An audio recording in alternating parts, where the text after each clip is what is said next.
FreeFileSync is a free software for syncing your files between computers, hard drives, and in my case, a DropBox folder.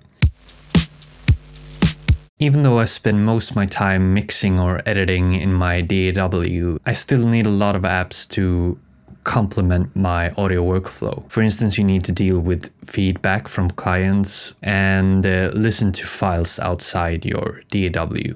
So in this video, I wanted to show 6 different apps that I use every day in my audio workflow.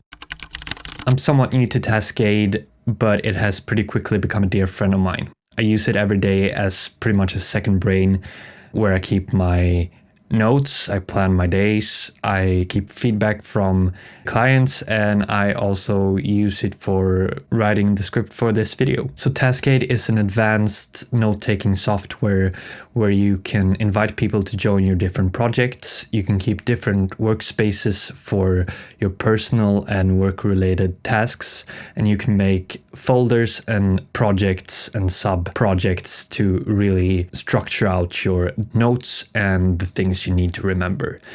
It has some great different views where you can have a calendar view, an action view, and the more regular bullet point view. I've been using the free version up until now, and I plan on doing so.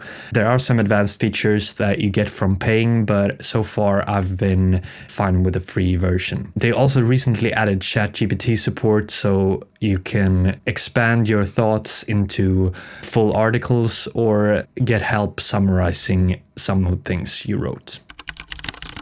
I suppose most people use some sort of cloud software to keep track of their files and backups, and the reason I use DropBox is mostly because of their transfer capabilities, where you can use it in sort of a WeTransfer way.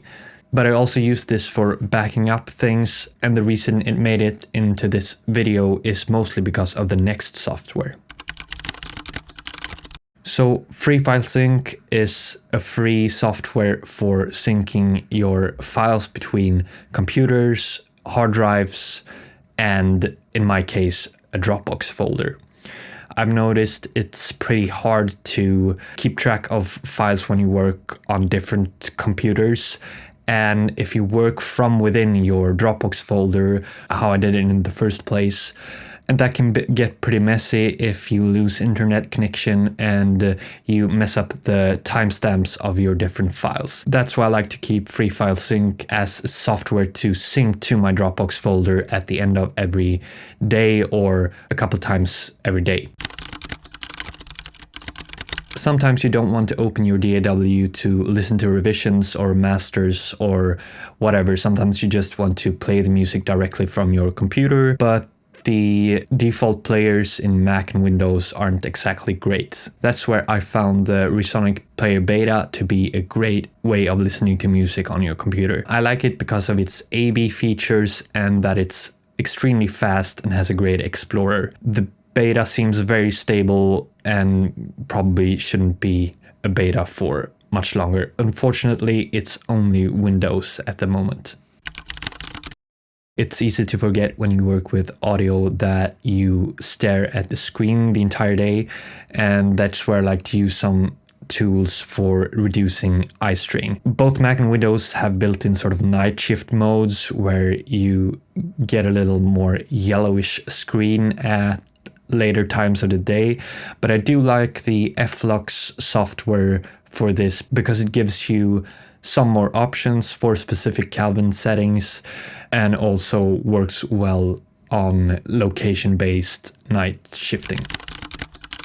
I don't just alter my visual monitor, but also my studio monitors. Even though I added a lot of acoustic material to this room and got pretty far with acoustically treating it, there are still some flaws with this room. And that's where I decided to purchase the Sonarworks reference software to tune the monitors slightly when I couldn't get the room any better. And this has worked great. It's a little bit of a hassle to set it up. You need to walk around the room with measurement microphone, but when you're done, it can do wonders for flattening out the EQ curve in your room.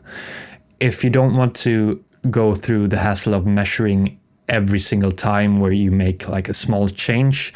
You can also download REW or Room EQ Wizard, and you can check there if the small tweaks was any good at all. And if you decide it was, you can go through and make the measurement in the Sonarworks software. So I think Sonarworks is a really good value if you treat your room to some extent and then do the final bit with Sonarworks. Before we go into the bonus tip, I just wanted to thank you for sticking through this long into the video. Be sure to leave any comments if you have any suggestions how to make the videos better. This is my first ever YouTube video, so I'm sure I have a lot of things to work on to make them better.